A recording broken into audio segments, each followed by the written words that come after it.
The sea and its unique inhabitants.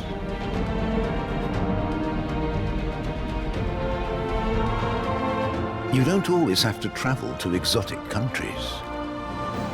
Many miracles happen in unexpected locations.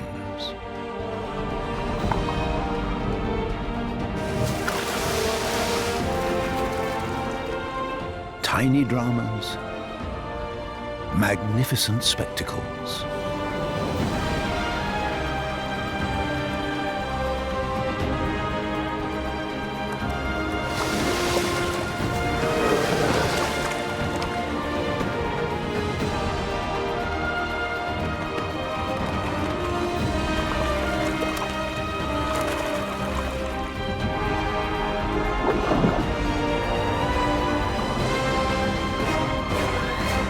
The North Sea and the Baltic, as we have never seen them before.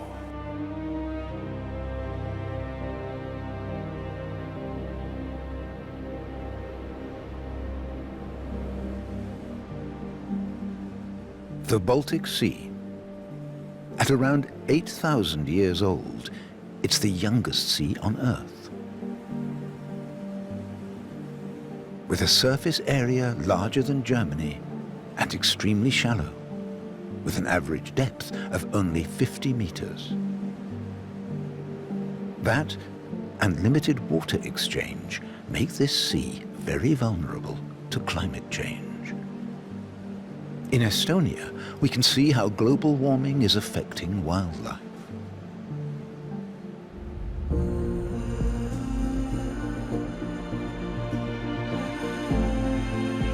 This is Saaremaa Island.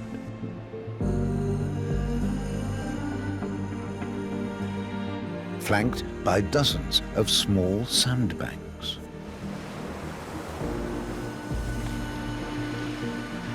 Every year, they welcome grey seals.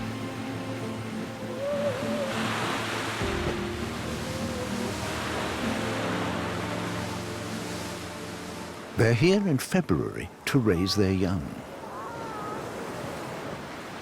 The babies suckle every 2 to 3 hours to grow as they should. Quite straightforward, but in recent years that has changed. It's just too hot. Thousands of years ago, their ancestors came here from the Arctic. Their fat layer is way too thick. It insulates them perfectly in the icy sea, but now they're tied to the shore to nurse their young. When the sun burns down, they're at risk of heat stroke. Cold water brings relief, but that means abandoning their little ones.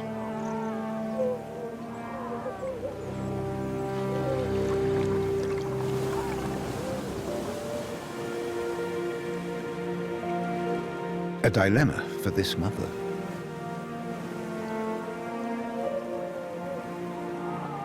Her daughter is just a few days old.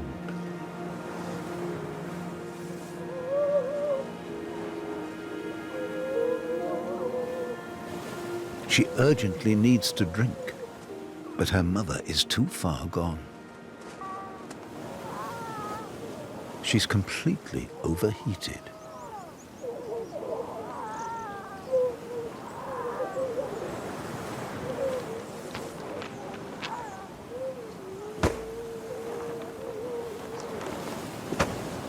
The female is torn.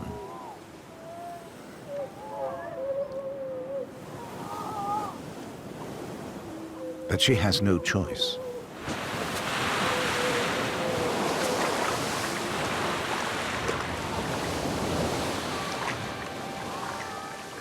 The baby doesn't seem to realize her mother is in the sea. Unsettled, she tries to snuggle up to another seal.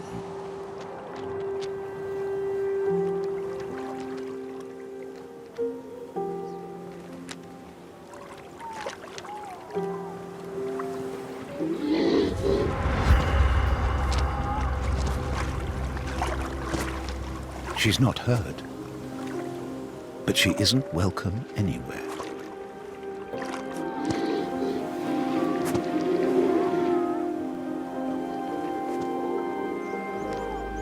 Running the gauntlet between the adults only weakens her.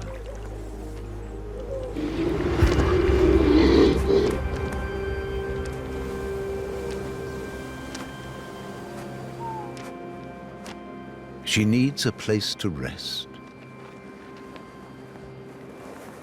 Other babies have the same problem. In their distress, they seek contact with each other.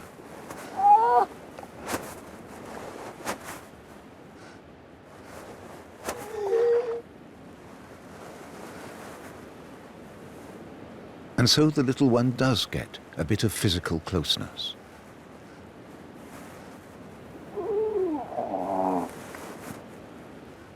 Seals didn't always suffer like this.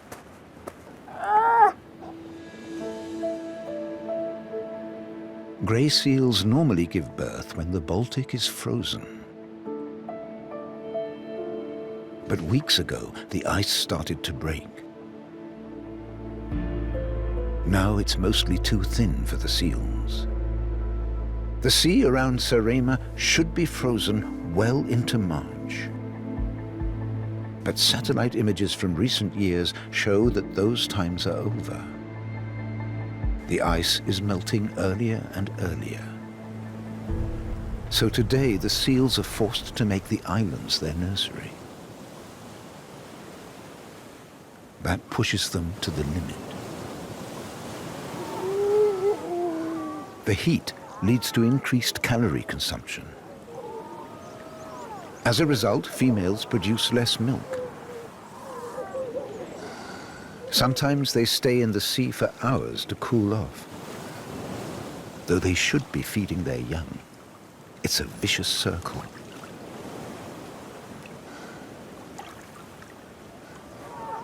Meanwhile, this mother is back, and there are babies everywhere. But where is her daughter?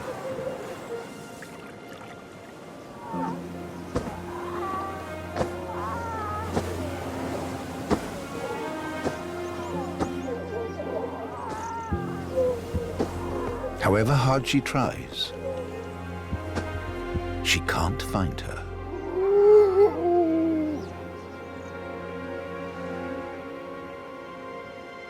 Her little one is on the other side of the island, trying to stay close to another baby. But it's already dead.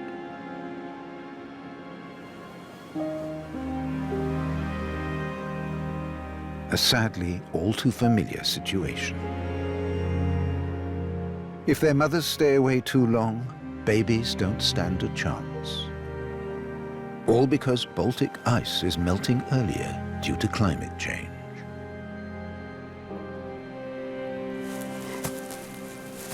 The baby has got lost in the interior of the island.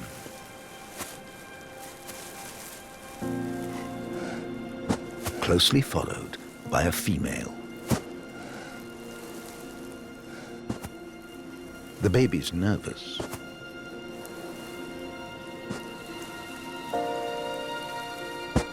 She doesn't dare make an approach. Is that her mother?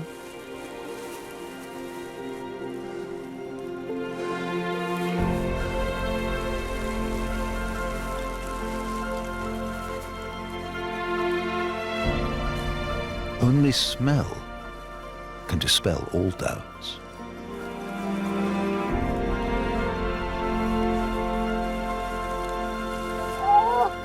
Both are at the end of their tether, but happily reunited. They face an uncertain future.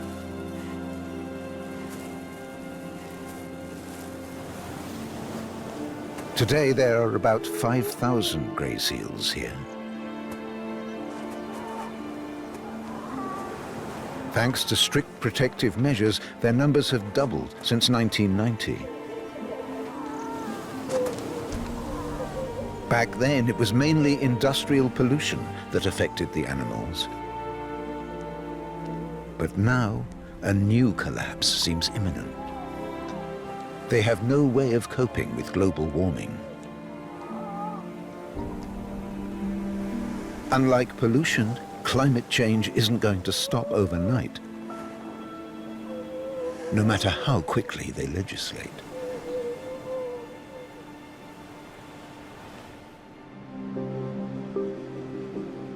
Over 700 kilometers to the west, another change is causing major problems. In the Danish islands.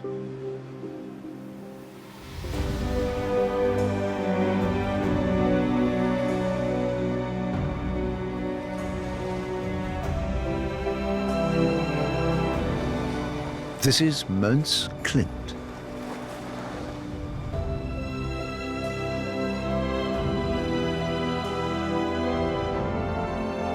Its chalk cliffs soar more than 100 meters above the sea.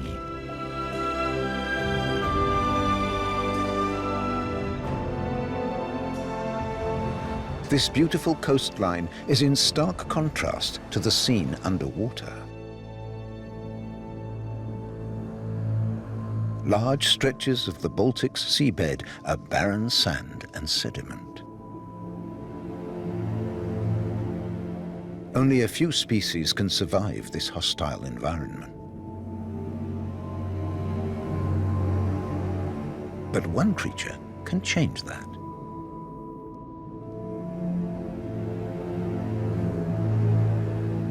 The blue mussel.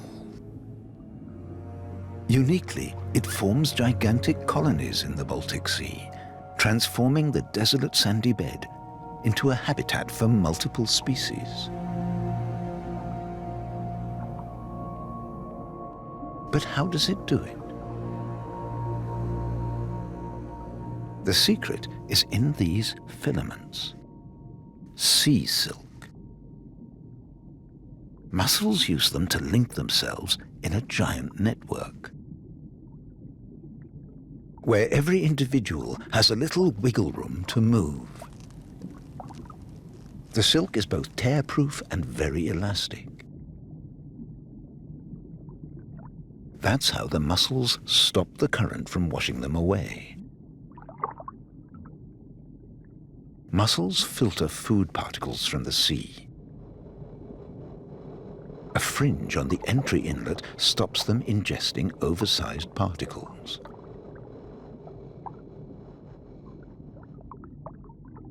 On the other side, the filtered seawater exits. A mussel the size of a walnut filters about 1 liter of water an hour.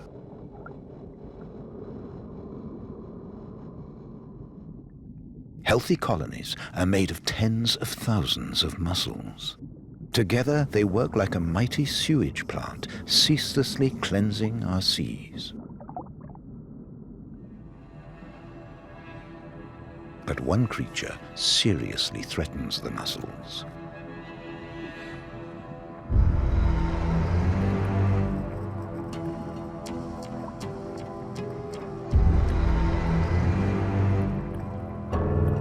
The starfish. There's a small red dot on the tips of its arms. An eye-like sensory organ used for orientation. It's surrounded by special scent tracers. They lead the starfish to its objective. Blue mussels. The mussel has detected the attack. The starfish gets it in a stranglehold. The mussel squeezes its shell closed in defense, but in that position it can't breathe.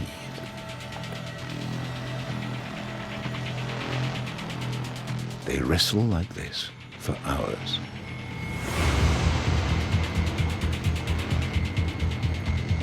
Until the mussel literally runs out of air.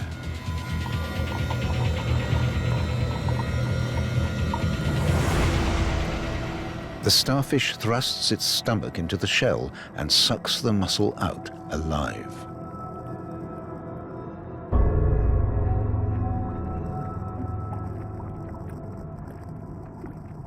The rest is left to the gobies.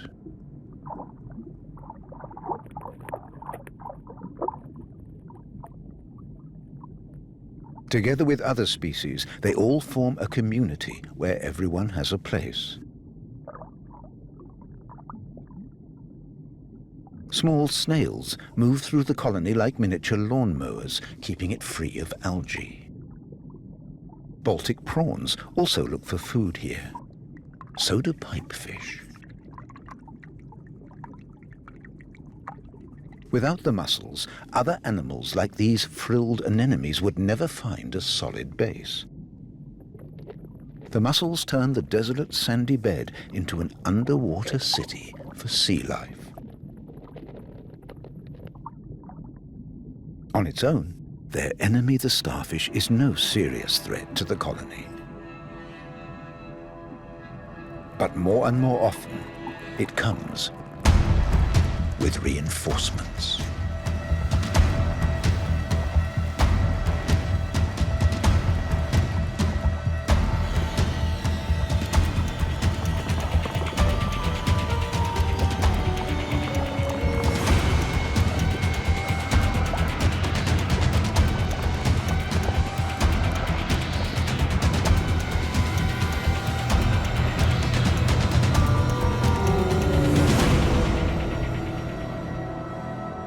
The mussel population has been declining for years. Perhaps that's why the colonies that remain attract so many starfish. The vital importance of mussels has long been unappreciated. Even though they can colonize the sandy seabed, they find it much easier to grow on rocks.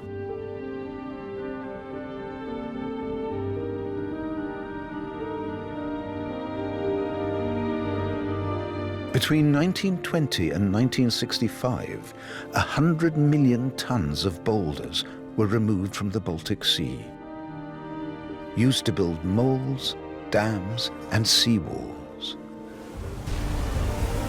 Today, concrete blocks hide the desolation underneath. The mussels were robbed of a habitat twice the size of Paris. Now their numbers are down by 90%. In the process, this destroyed other animals' habitats, and the self-cleaning powers of the Baltic were massively weakened.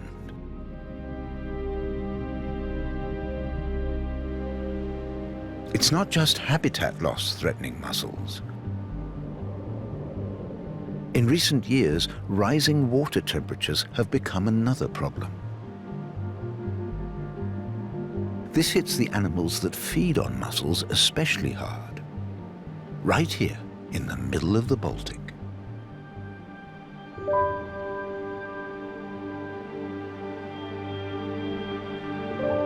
East of Bornholm are the Pea Islands. One of them is Frederiksö.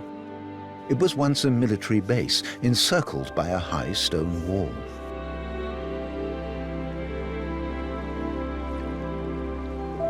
At the beginning of May, you can hear unmistakable calls. Eider ducks. They've been mating here for the past few weeks.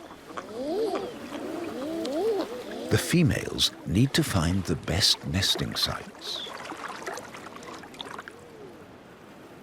The shores of Frederiksö offer some good options.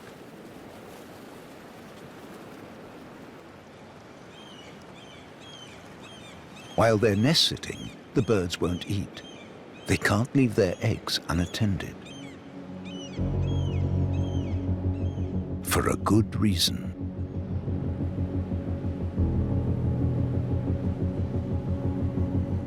Herring gulls are keeping a close eye. Scouring every inch of the shoreline.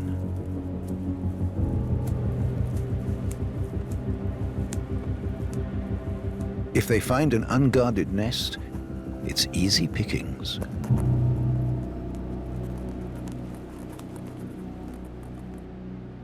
To escape the gulls, some females have retreated to the center of the island.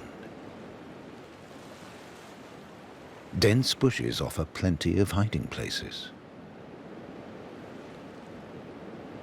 A female has been brooding under this bush for weeks. Successfully. The chicks are hungry and impatient. To find food, they'll have to go out to sea. But it's a long and dangerous walk from the center of the island.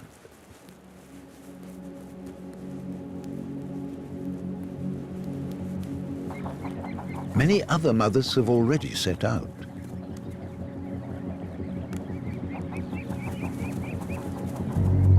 That's what the gulls were waiting for. They're after the chicks.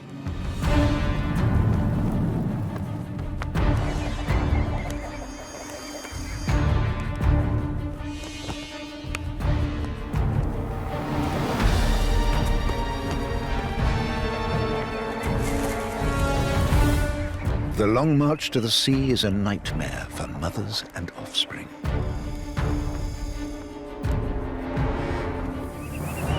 There's only safety in the group.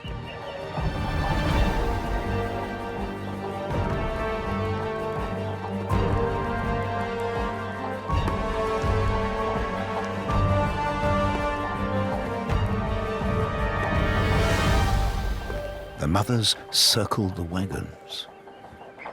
Forming a kindergarten is the only way to keep the attackers at bay.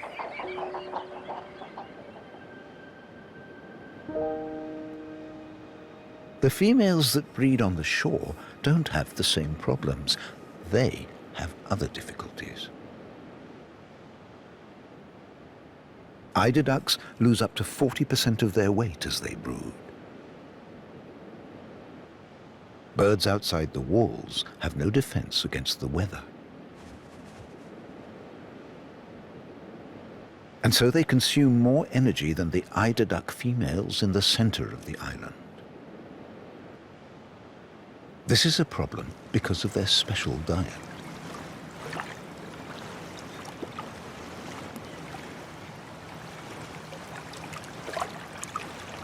They usually eat their fill of mussels in the winter and so build up fat reserves for the breeding season.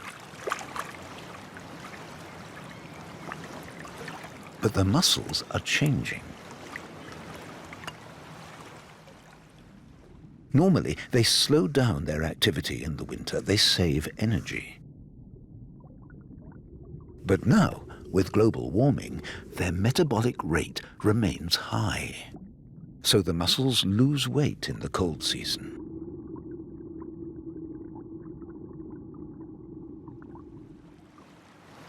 The eider ducks swallow the mussels whole and don't realize what they're missing. That means many arrive at the breeding grounds already undernourished. This applies to all eider ducks. But for those breeding on the shores, it has clear consequences. Some nests are already deserted. The walk for the chicks to the sea is shorter, but more and more, they don't get the chance.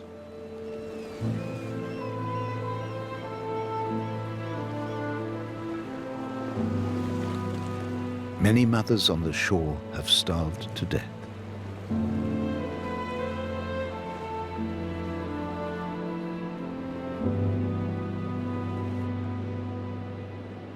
The nest in the bush is empty too. The mother here was successful. But her chicks hatched very late. Now the family has to walk to the water alone.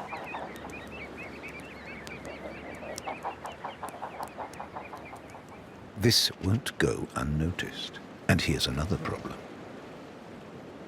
A 5-meter wall between the family and the sea. They have to get down.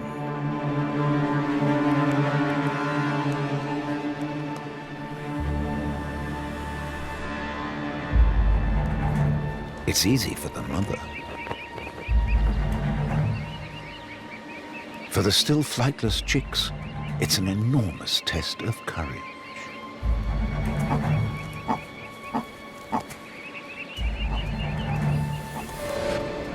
They don't hesitate.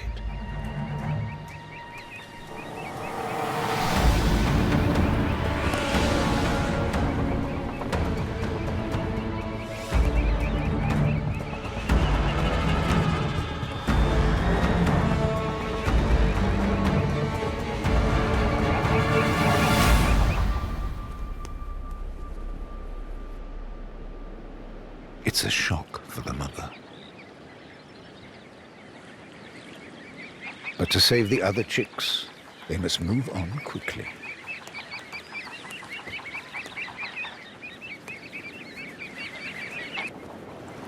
Her goal is to join a nursery in the water.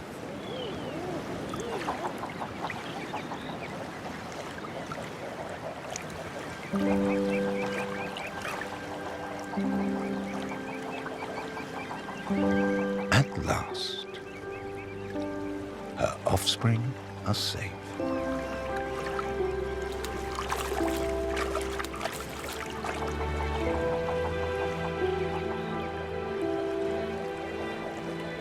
In the last few years, the population of eider ducks here has dropped by almost 40%. Less because of the gulls than because of the malnutrition of the females. That must change fundamentally if eider ducks on Frederiksö are to have a future.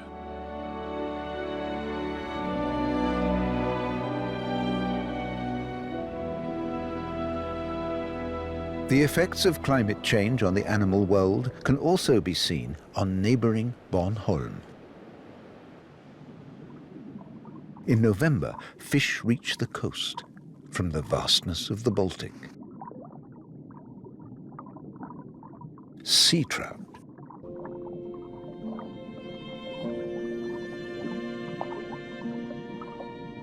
What draws them to Bornholm?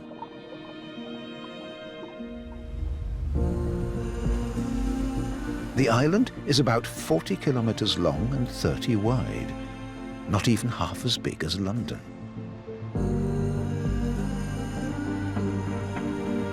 In summer, tourists flock to the endless sandy beaches and Northern Europe's largest ruined castle.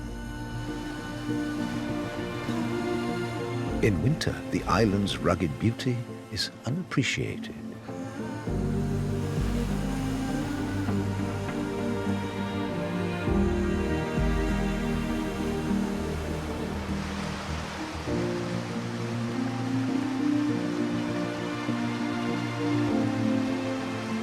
In the heart of Bornholm, there are many brooks and streams.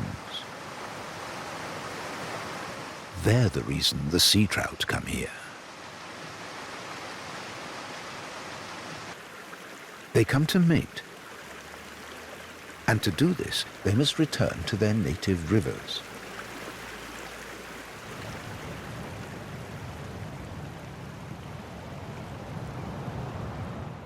The sea trout have a hard time at this river, Blue-Copper Å, because their access to the river mouth is blocked by this sandbar.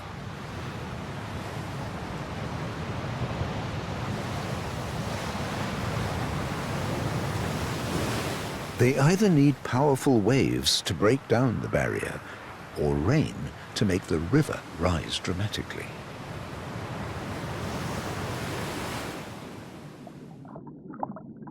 At Blue-Copper Å, the trout have been waiting for Mother Nature's help for weeks. Their strength is fading. The hardest part is still ahead of them. If something doesn't happen soon, the fish will have to leave their goal unachieved. It will all have been in vain. But there is hope.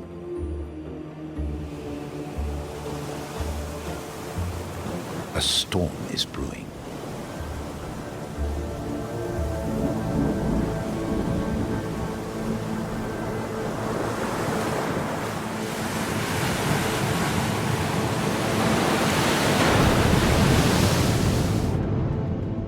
the sea trout can tell.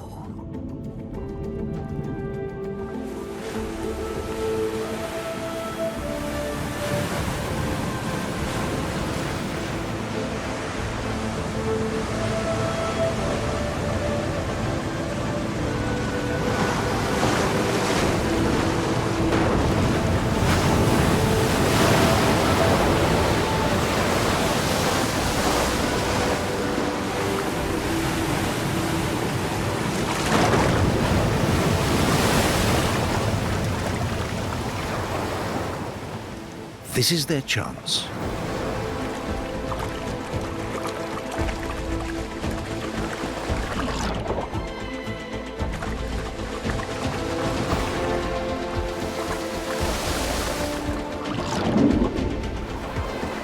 More and more are going for it.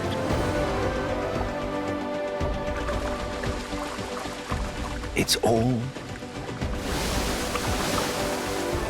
or nothing. Everything's at stake.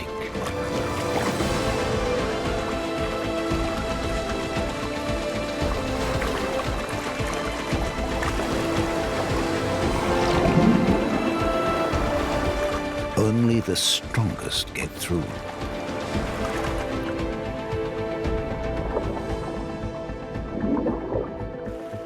They've reached the island, only to encounter the next hurdle. Rapids. No time to rest.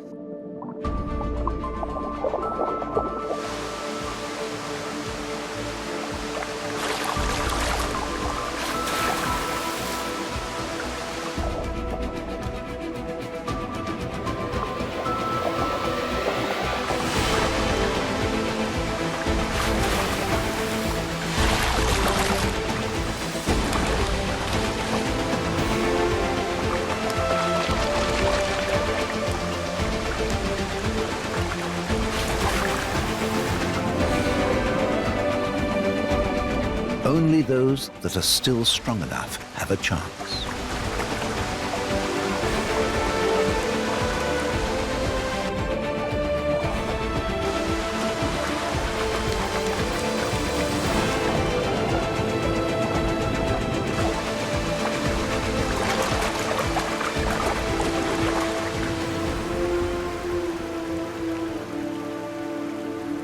Not everyone makes it.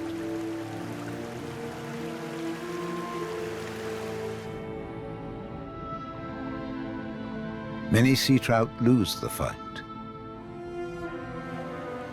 Blue copper O washes them back into the sea.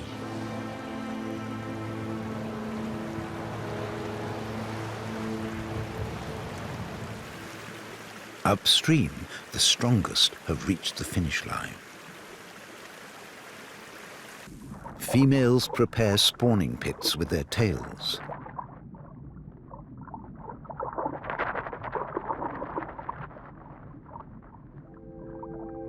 Then, stimulated by the males, they lay thousands of eggs. Sea trout, like all trout species, can only breed in fresh water.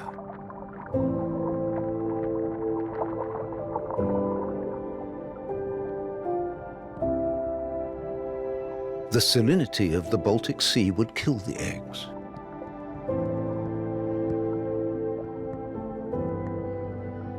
After the young sea trout hatch, it'll be more than a year before they're ready to return to the salty Baltic Sea.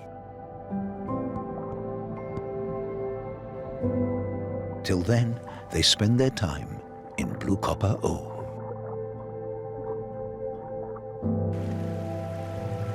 "60 years ago, twice as many sea trout visited Bornholm's rivers. But overfishing and pollution caused a dramatic decline in stocks. The downward trend was halted by strict legislation. But now, climate change is slowing population recovery.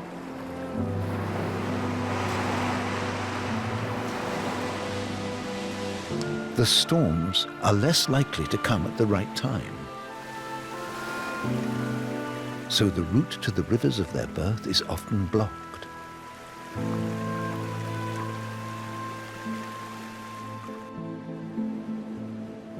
The right breeding habitats are vital for the survival of a species. But adaptability to change also plays an important role. One Baltic Sea creature is a master of adaptation. It's everywhere.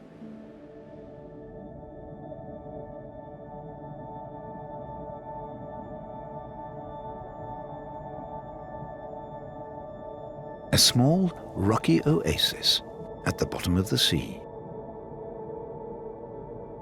The birthplace of creatures that seem completely inconspicuous. Smaller than the head of a pin.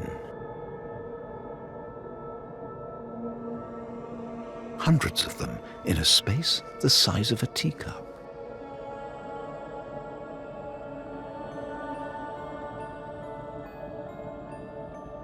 Polyps. Sometimes they wait years for the right moment. Now and then they eat a little plankton. Otherwise they make few demands of life. But when conditions are right, an amazing transformation begins.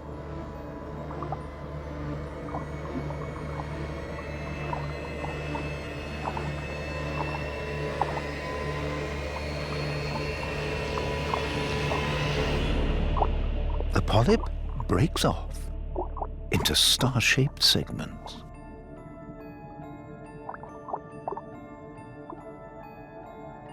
Each has a life of its own.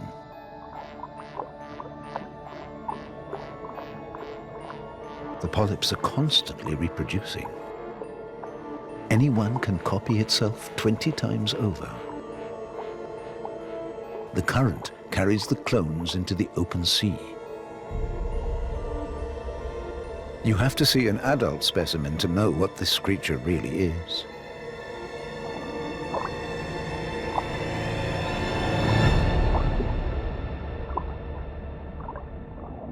A moon jellyfish. In early summer, their time has come. They form swarms of thousands of individuals.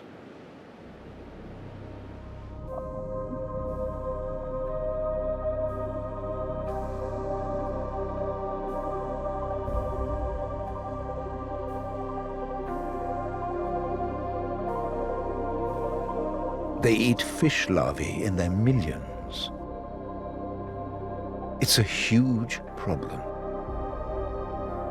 The Baltic is not only being overfished by humans, fish larvae are being eaten by jellyfish too. An army with no bones, no blood, no brain. And that's what makes them so resilient.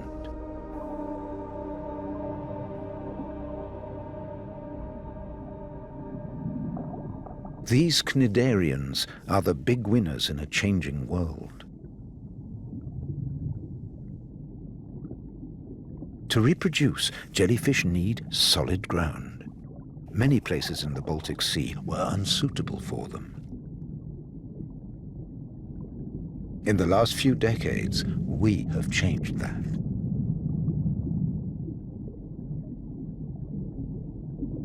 A carelessly discarded liquor bottle becomes a breeding ground for jellyfish.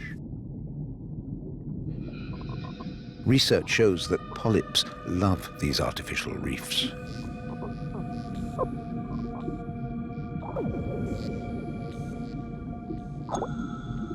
Whether they're metal, plastic, or glass. If so many jellyfish are spawned on such a small bottle, what must the base of one of these wind turbines look like?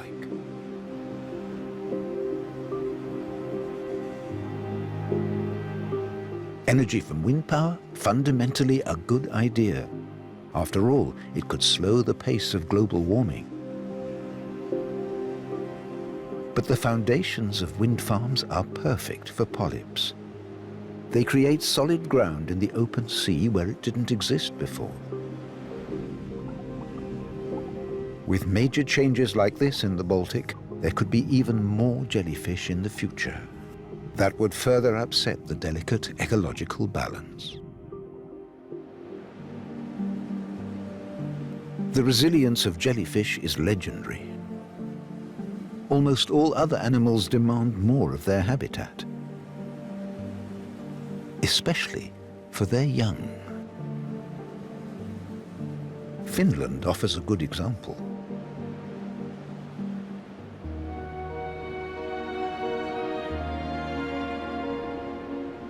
Thousands of small islands west of the capital, Helsinki. The Finnish archipelago. A plant grows here that is seriously unappreciated. Seagrass. It conquered the entire Baltic Sea, turning empty stretches of sand into oases for sea creatures. For one animal, the underwater savanna was so ideal it even modified its shape in the course of evolution.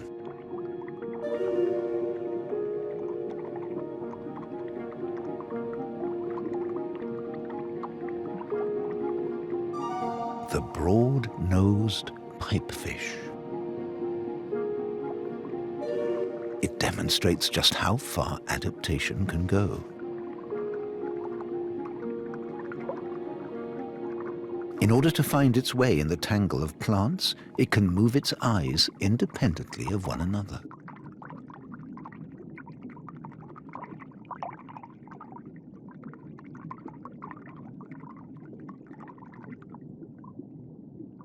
This male pipefish has hardly any enemies. Its camouflage is simply too good.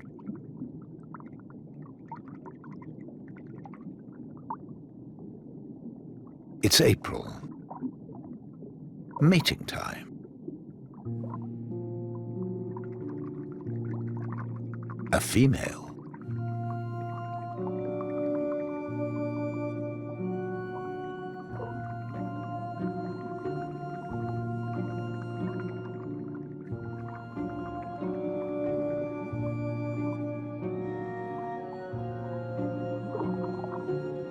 Making eyes at her isn't enough.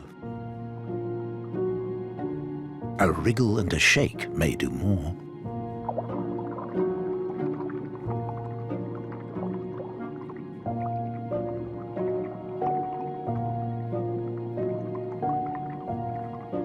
Unlike most animals, it's the male that carries the young. The female passes him the eggs.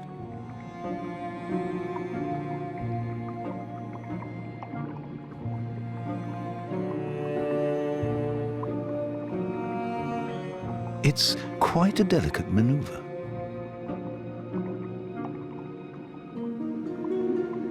Done. The father has taken the orange-colored eggs.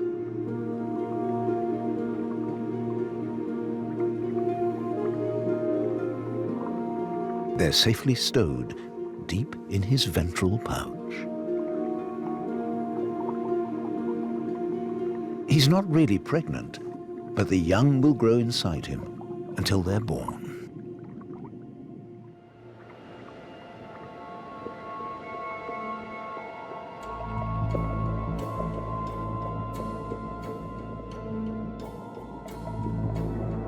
Pipefish usually hunt in the daytime. But this father-to-be must build up his reserves.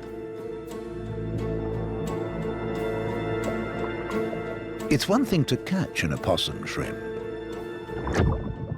It's quite another to eat it.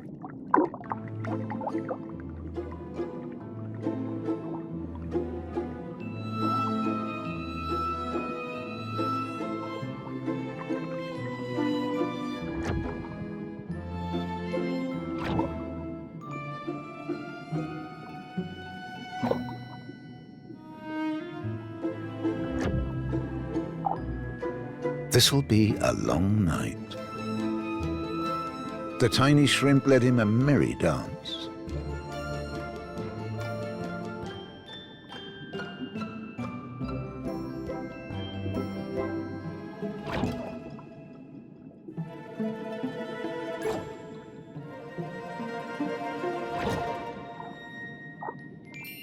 Oh no.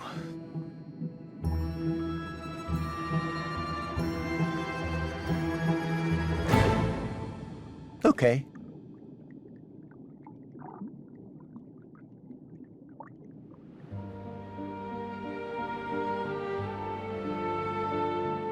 Seagrass meadows are not just a habitat for lots of species, they play a vital role in our climate. Like all plants, seagrass absorbs carbon dioxide from the atmosphere, releasing oxygen. While its leaves constantly renew themselves, its root system under the sand can survive 1,000 years. This longevity means seagrass binds more CO2 than tropical rainforests.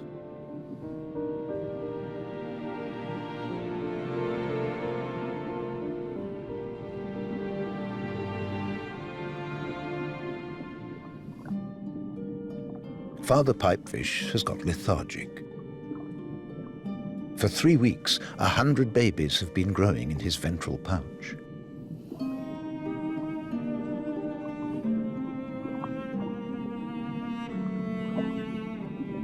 Now his offspring are sliding out.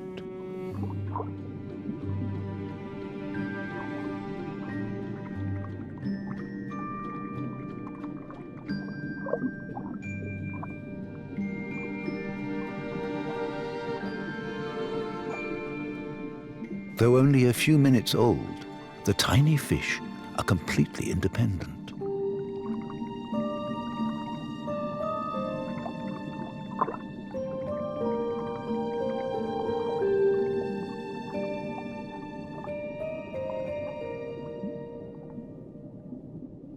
Seagrass meadows are among the most important habitats of the Baltic Sea. This is a real superplant. The pipefish adapted to it over millions of years. We have almost wiped it out in a few decades. Sewage and fertilizers are extremely hard on the plants.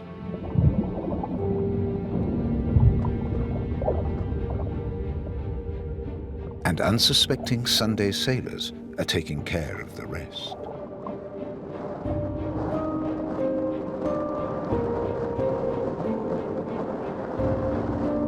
Seagrass is now being planted again. Protecting it is vital for the survival of many species.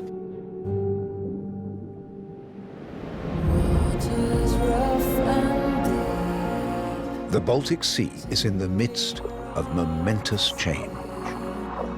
Habitat loss, overfishing, and now global warming are taking a terrible toll of this unique body of water. Now it's up to us to make the Baltic safe for the world to come.